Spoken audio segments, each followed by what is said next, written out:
Hello and welcome to Watch Our History, the podcast that covers all areas of history, heritage and archaeology, no matter how big or how small, how well known or how niche. Today's guest was Erin Fetterly, I hope I'm pronouncing her last name right, who spoke to me all about her newest book, Women Who Kill. Bit of a dark subject to end Women's Month on, but I do hope you enjoyed this episode. Hi, it's great to talk to you today. So, what is it that made you want to write about female killers, and especially from Britain, as you're not from Britain yourself? Well, my specialty is early modern British history.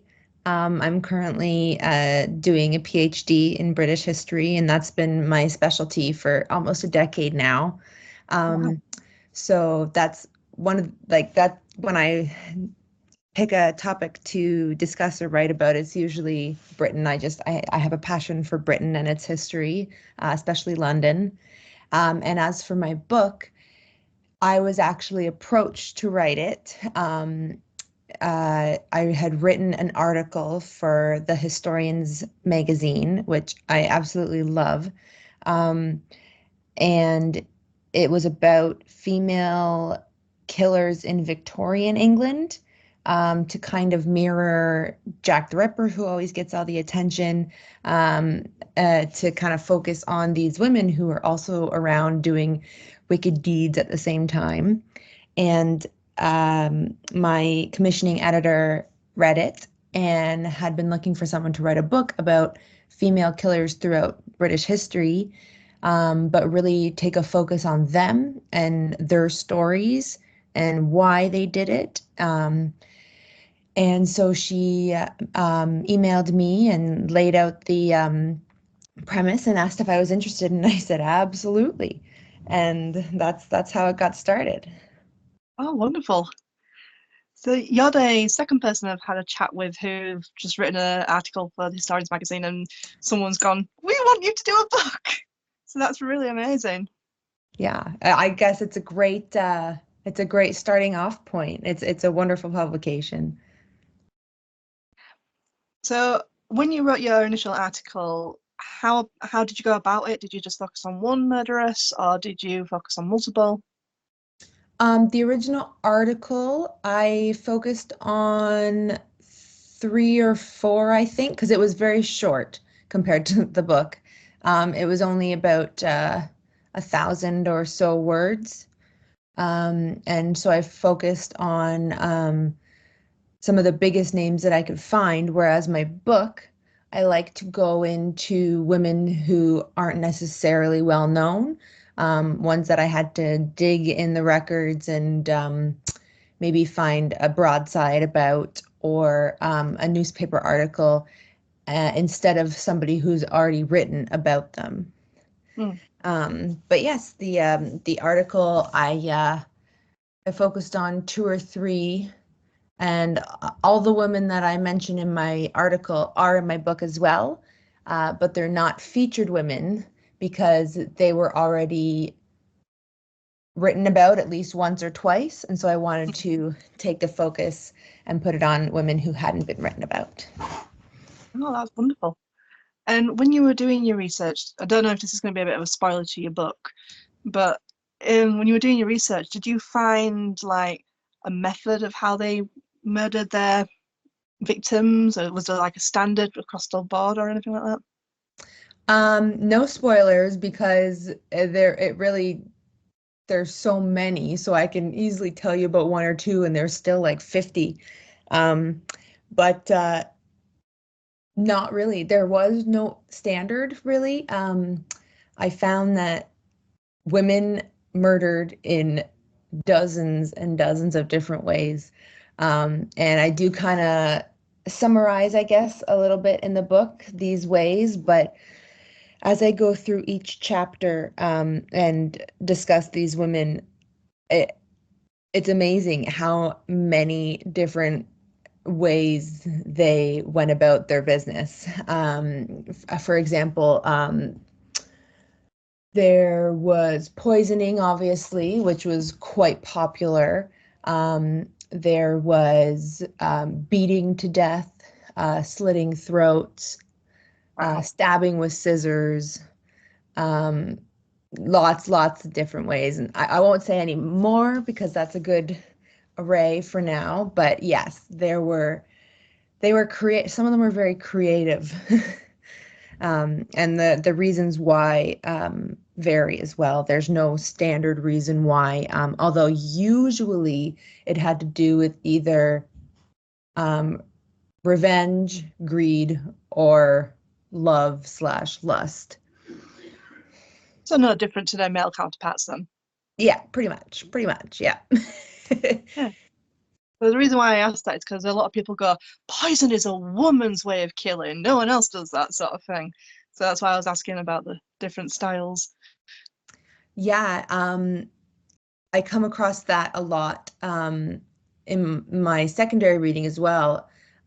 Historians have recently gone about trying to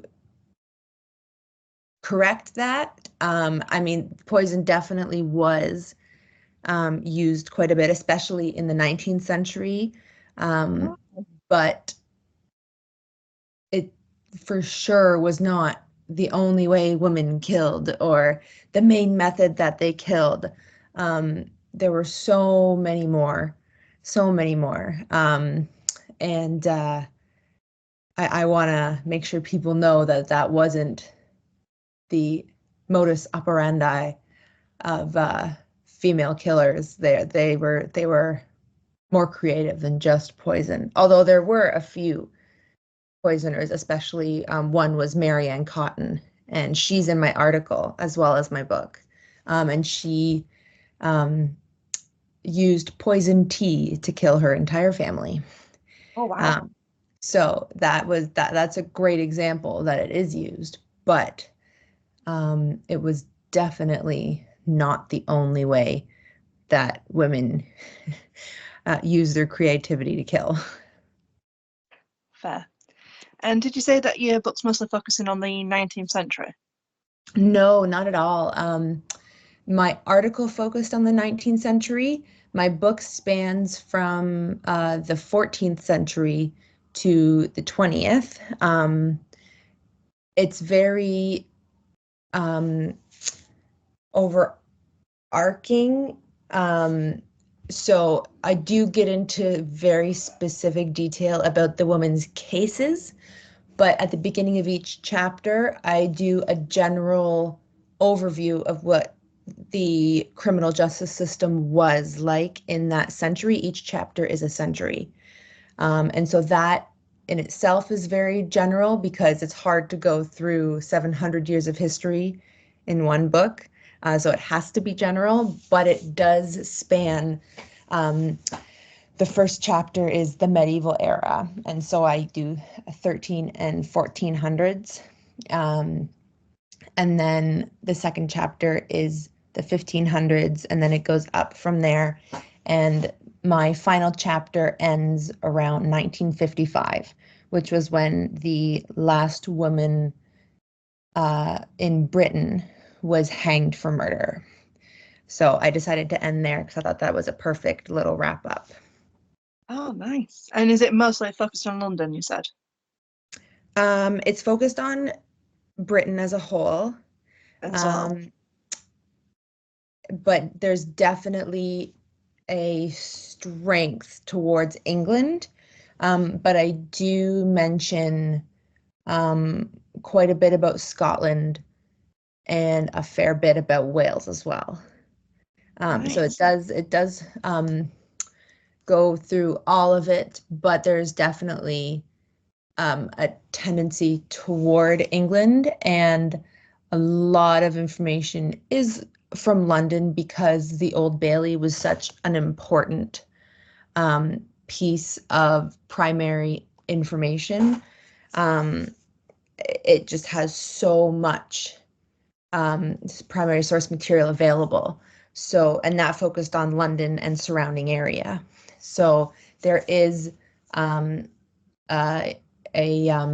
focus a little bit in some instances around London and the area, but by no means is it only about London. Brilliant. So What made you want to focus on murderesses? Why not grand ladies or servants or something? Why murderers in particular? Um, well, when I was asked to write the book, she was looking for um, someone to write about female murderers because she wanted to kind of get a study on maybe why they did it and their circumstances and what was going through their heads and how they were treated differently or similarly to men of the time. And I like that as well because women's history is one of the focuses of my research and my study. And so I really enjoyed getting to tell women's stories, which is what I'm passionate about, uncovering women's stories, telling women's history. And that allowed me to do that, to really kind of look into these women's lives and their situations and tell the wicked histories, but also maybe shed some light on why some women did what they did and that it wasn't out of wickedness, and how some women were treated quite unfairly um, regarding their situation. And there's definitely a couple points in my book where I say, if this woman did this today, she would not have been treated as horribly as she was. Yeah. And there's a couple times that while doing my research, I was actually really upset and mad because I was like, this woman should not have been hanged. Like, this was not, I mean, it was her doing, but it wasn't, she was not fully responsible for what happened.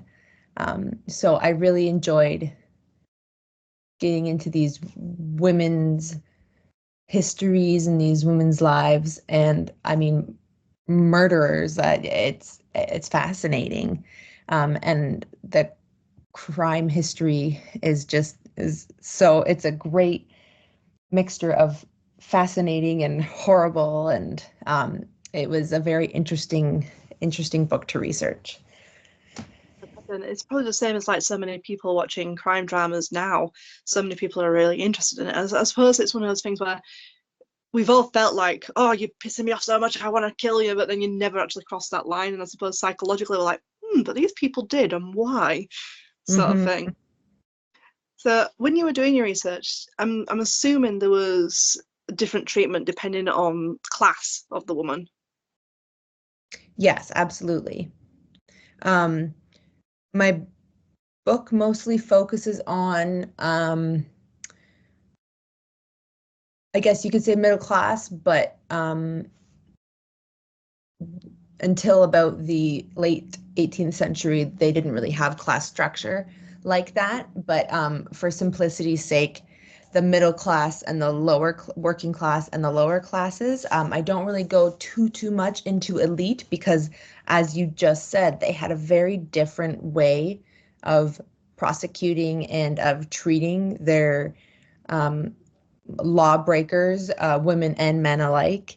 And I do briefly mention in my book some of the differences, but I tend to put a focus on the lower classes.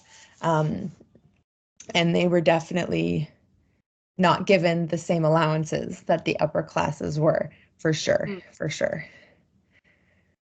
Is there any particular cases you were working on that you can share with us? Like, was there a case in particular where you were just like so sucked into it that you're like, I need to know what happens next, or anything like that? Absolutely. There were a couple that were just fascinating and really intriguing. Like, as I was reading the court documents, as I was reading the brief summaries or the broadsides about it that were written at that time, I was like, oh, I feel like I'm reading a novel here. Like, this is just a page turner. And I found the ones that really intrigued me were the ones where I felt sympathetic towards the women. One of them was Margaret Shuttleworth. She I'm not going to tell you exactly what happened, but she is one of the only women actually that I read about that I'm not actually sure that she was guilty. There are a few women that I read about that I was like, oh, like she did it, but she shouldn't have been prosecuted like she was. But Margaret Shuttleworth, just with all the information, there's definitely big blanks. And I think that if she was tried today, they wouldn't have enough evidence to put her away. And again, I'm not going to go over everything that happened because you'll have to read to learn that interesting story. But yeah, I was kind of intrigued and frustrated, like trying to kind of figure out the case in my mind and look for clues. And I come to the conclusion that I don't think there's enough to put her away. Like she shouldn't have been burned like she was. Like that's just not fair and not. I don't think there was enough evidence. So you'll have to check that out and you can let me know if you agree with me. So when you were doing your research, I know you were going through like the trial and everything like that, but did you write anything about maybe the anything to do with like the prison conditions or like that? Was there any information about that sort of thing? Because my mind's jumping to like the 1920s and like Chicago, and it's just like, was there anything like that? Minus the dancing, obviously. Well, there might have been dancing. A fantastic musical. But I do write a bit about prisons. I don't go into too much detail because I tried to keep a focus on the women's stories in particular. But I do talk about in each woman's story their stays once they were arrested and put in prison. I do talk about their lives in the prison, but I do go through a brief history of the prison systems. I think in the 18 and 1900s specifically, because that's when you get a lot of prison reform. And I do talk about some of the conditions and some of the ways in which women were treated within the system. And I do talk a lot about Newgate because that was a very important piece of British criminal history, as well as a couple of women's prisons specifically, and Duke Street Prison as well, which is in Scotland. So I do mention a few. So you have to check it out to learn more. But I think I don't go into too much detail, but I think you can't leave them out because they were such an integral part of criminal history. Yes, little bits of criminal history that I know from about the 18th and 19th century was there was a woman called Elizabeth Fry, I think it was, who went around female prisons, and she wanted things to change. Basically, she would talk to the prisoners, ask what the conditions were like, and it's because of her that certain rules were put into place. So, like preventing women from being able to plead the belly, which was a big thing that a lot of women did. Because she made sure that they would be watched by female guards rather than male guards. And I know a little bit more to do with York Prison as well. Was there any cases from York Prison that appeared in your book? I do have a few women from York, but I don't do a lot of discussion about York Prison. I mean, it's like a 250-page book, so it was hard. There were so many stories and so many places, and I was like, I can't include them all, so I had to pick and choose. So I don't know if I have any. I do have, I think, a story or two about like, oh, this woman stayed in York prison or was imprisoned here until her execution, but I don't really go into the history.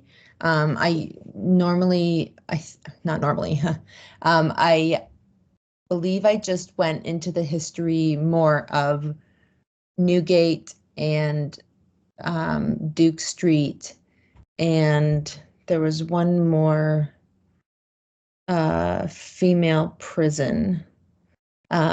So I just focused on a couple of them. I mean, I would love to have gone into more, but I didn't have the pages, and I wanted to focus more on the particular women. I don't believe I mentioned Elizabeth Fry, again, because when I start talking about prison reform, it was just in the brief summarization of what was happening during that century. So I mentioned key points, but I didn't go into too much detail about all the people involved in prison reform. But she did do a lot. So while you were doing your research, was there any cases that you really liked but you just couldn't put in the book that you can probably talk about because they're not in your book? I mean, there were several that I found really interesting. And I literally just had to go through and be like, this one's good. And I already have 6 about a woman killing her husband. So I'll add this one instead of the other husband killing just to get some variety. I tried to put a little bit of everything. But there were so many, especially in the 1700s. There was such a plethora of women who killed their servants or like young workers around them. And so I include, I think, like 3 or 4 in the one chapter, but there was probably like 8 or 9. And I was like, I don't have the space to include all 9. And as well as husband killing, that there was so much of that. Um, and I had to kind of pick and choose, and as well as stories of infanticide. There were a lot of stories I could have included, and I wanted to give a good sense of that, but I didn't want to go overboard and have it just be a book about infanticide. So I had to leave a lot of that out. One in particular, not of infanticide, but one story in particular that I did leave out, because I thought it was a lot. It was pretty heavy. Was a young woman, I think in her late teens, who ended up killing both her mother and her father. Um, and it was just, it was, I don't know. It was difficult to read, and I just it was just a decision, okay, should I include this one or should I include this one? And even though it would have been intriguing, it was just a little heavy, and as a lot of the infanticide cases were. So, but I just decided not to include that one, and instead I included one where a servant girl killed her mistress, because she said that the devil in her head made her do it. So also very interesting, but not quite as devastating maybe as I don't know. It's all devastating, but that one just kind of struck me and I was like, oh, and I had to choose, and I left that one out. Fair. This might be very strange wording, but were there any stories you read where they're a bit kind of anticlimactic? Um, I mean, there were a lot of cases in the medieval era and the 1500s where they were anticlimactic because I didn't have the information. The record keeping was just not quite as thorough as it was in the later centuries, especially once the Old Bailey began in the 1600s. But there were a couple times I'm like, oh, here's a woman. Oh, it says she killed her husband. Oh, and then I read on and then it says, and she had her trial and she was guilty. And it was just like, that's it. I don't get any more detail than that. Like, was she imprisoned? Was she hanged? Was she burnt? How did she kill him? Like, there was no, and I was like, and that happened several times. And so I was like, well, can't include that one. And so on to the next. And there were a couple stories where it was just like, this woman killed this person. And albeit interesting, I tried to include the ones where I had more information, and they were a little more juicy. And so if it didn't have all that information, I just kind of possibly made a note on it, as like statistic wise, but there was women that did this, even though I don't have a lot of information. But I focused on including the ones that I could really get into because I had that access to information. That all really does sound genuinely fascinating. I'm assuming you could go down some weird rabbit hole and be like, oh wow, just all these different ways. Absolutely. I take it you're not the sort of person who then watches period dramas that might have a murderess and be like, nope, no, that's wrong. Everything they do is wrong. No, I do love a good period drama. But I try to just focus on the entertainment aspect. Like, this is supposed to entertain me, and I never try to take the history at too much of a face value. Good way of doing it. Yeah.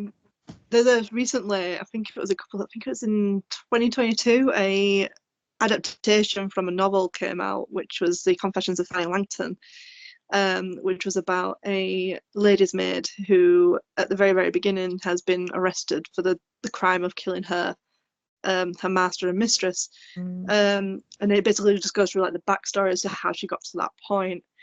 So I was just wondering. Oh, I have not not seen that. Oh, you've But not seen that? sounds interesting. Yeah, it's a really good, interesting. It's a mini series. There's only like 3 episodes, but it's based off a book also called The Confessions of Fanny Langton. But yeah, I'd definitely recommend if you're interested in that sort of thing. I may have to look that up for sure. So, while you were doing your research, did you find anyone who was like the female equivalent to Jack the Ripper? Yes. There were a couple women who would be deemed serial killers, I guess. And I guess the two that stand out to me, I didn't actually do huge pieces on. Every chapter, I pick 3 or 4 women to really dig deep into their stories, and go through basically the whole thing, what happened and why it happened, how it happened. And these 2 women I mention and I give a brief like paragraph or 2 about their story, but I don't focus on them because they were 2 of the women I wrote about in my article, and they had been written about previously. And so I knew people who liked true crime would probably already know about them. And one of them is Mary Ann Cotton, who, as I said before, killed her entire family with poisoned teapot. So I like to bring that one up whenever somebody's asking about a cool story, because everybody likes to hear about the lady that killed everyone with a teapot. And so she killed possibly, and let's face it, probably, up to 21 family members. So that's definitely considered serial.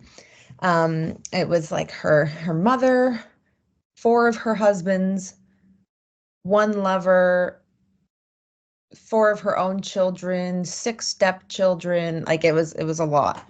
And it was all for the insurance money. So Wow.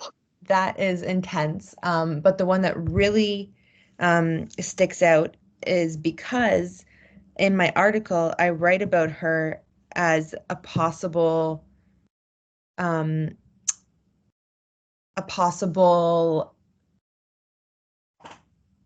female Jack the Ripper, as in maybe Jack the Ripper was her. And she Oh. and it her name is Mary Percy, and she ended up killing her lover's new wife and baby. Oh. And the reason people have postulated that she could possibly have been Jack the Ripper was because the manner in which she killed them was very similar. She used a knife. She was very vicious. She slit throats. And this murder occurred right around the time when Jack the Ripper was out and about doing his stuff, the late 19th century, the same, like over the same, like 3 years, 3 years. She was in London. She got arrested and tried and hanged. And after that happened, the Jack the Ripper murders stopped. And there are two other things. One was a couple other things. People have postulated that Jack the Ripper could be a woman because if a woman was seen walking down the street with blood all over her apron, people wouldn't necessarily look twice because there were many female midwives around that time. And so they could be Ah. walking back from a birth, and it was not common, but not an unusual sight to see. So she could have gotten away with that, as well as there was research done, and I don't know how accurate this research is, but I read an article about it, and that there was a letter sent by Jack the Ripper, Hmm. and it was tested for DNA about 5, 6 years ago, and the DNA on the licked envelope was said to be female. Okay. And the last thing is that with Mary Percy, before she died, once she was in prison, she asked if she could write a letter and have it published in a Spanish newspaper, and I forget what newspaper, but she wrote a letter, and it was, I can't remember the exact wording, but it was like her initials and then MECP, all is not forgotten, or something like that. Oh. And people have speculated, like, who is she writing to? And it was printed in a newspaper. Who is she writing to? And then coincidentally, MECP are 4 out of the 5 initials of Jack the Ripper's victims. So Hmm. people have speculated that they could have stood for his victims. Yeah, that sounds really interesting because there's also been debate in regards to Jack the Ripper himself because yes, when the murders stop over in London, they think it might have been a gentleman that went to America because within that time it would have taken to get to America, suddenly like other murders started to kind of simulate the same thing. So that's why one of the arguments is that Jack the Ripper could have been someone who went over to America as well. But Interesting. that's really interesting, all the stuff that you just said there. Yeah. Mm-hmm. Oh. So when you do this sort of research, are you in the head of the killer or are you in the head of the like detective? Definitely more the detective. I try to detach myself, so I don't get too involved, because then it starts to like freak me out a bit. Because I personally, I don't even love like horror movies really. Um, so I'm in this for the interesting tidbits and the history. So I do try to detach myself a bit, especially when it comes to crimes like infanticide. Like I can't get too involved or else I get like really upset. Yeah. Um, So I definitely the mind of the detective. Like, all right, like what can we find out? Like, let's read about this story and get into the details and find out what happened. Yeah. I imagine you have like a Pinterest with like ropes going to all the points, going, right, what happened? Not quite. Less like pinboard and more like notes everywhere. 800 tabs open on my computer. Sounds like you've had a really good time doing the research, looking into this sort of things. It does sound like a really interesting read, and I do look forward to reading it because I have downloaded it. I will read it at some point. I did have it was really interesting. I did have a good time. It was a lot of work, and the last like couple months were pretty intense. But it was very interesting to learn about and write about. I can imagine. So, will we be seeing any other books by you? Maybe on a similar subject or something? Maybe talking about Um, marriages in Canada? I definitely do want to write more books. I really want to, and I have an idea for a second one, but I'm going to wait. I'm currently doing a PhD with Birkbeck, University of London, and when I wrote this one, I was in my first year of my PhD, and it was Oh dear. almost too much to do both. And so I'm going to wait until I finish my PhD, and then I will start on my next book. And I don't believe it'll have anything to do with crime. Definitely still women's history, definitely. But one of my most passionate history research topics is the history of medicine. I Oh, love the history of medicine. Um, and I want to weave that into women's history as well. And so my next book will probably focus more on women and medical history. well, in that case, I can recommend one book that's more medieval, but I'd definitely check out the medical downfall of the Tudors. Oh, that sounds Um, very interesting. yeah, because that talks about a little bit about female medical history and what they thought about medical history for medical history, sorry, about the medical side for women. Like, for example, they used the term the mother being the period. That's what it was referred to as, and stuff like that. Okay. Okay. Interesting. I will check that out. Yeah. So, is there anything else you'd like to talk about your book before we wrap this up? No, I think that's it. I think just yeah, if you like those type of intrigue and wickedness and women's history, then definitely check it out because it is quite interesting. And where can people find it and find yourself? So my book is available in Europe, the UK, uh, the United States, and Canada. It'll be on Canadian Amazon tomorrow. But it's already available online Canadian bookstores. It's available US bookstores, US Amazon, and it is available from the publisher's website as well. So Pen and Sword Books. You can buy it from there, as well as Waterstones online and any other major book retailer in the UK. Um, Anything you want to look at regarding me and my research, my career, my PhD, my book can all be found on my Instagram page, which is at the Canadian Londoner. I post fun history tidbits and updates about my research and career and writing.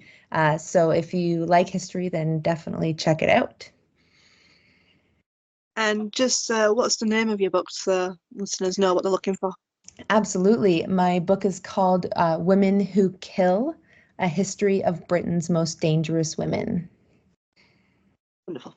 Mhm. Well, thank you so much for chatting with me today about your book, and I will keep you posted. Actually, I will read it and I'll keep you posted, and I'll probably send Wonderful. you recommendations for stuff as well. Oh, thank you. Yeah, I really enjoyed talking to you today. I love talking about my book.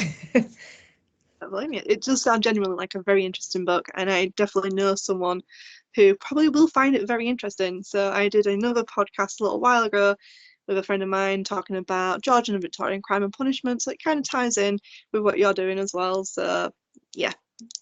So thank you Fantastic. so much for coming onto this podcast with me today. Oh, thank you so much for having me. All right.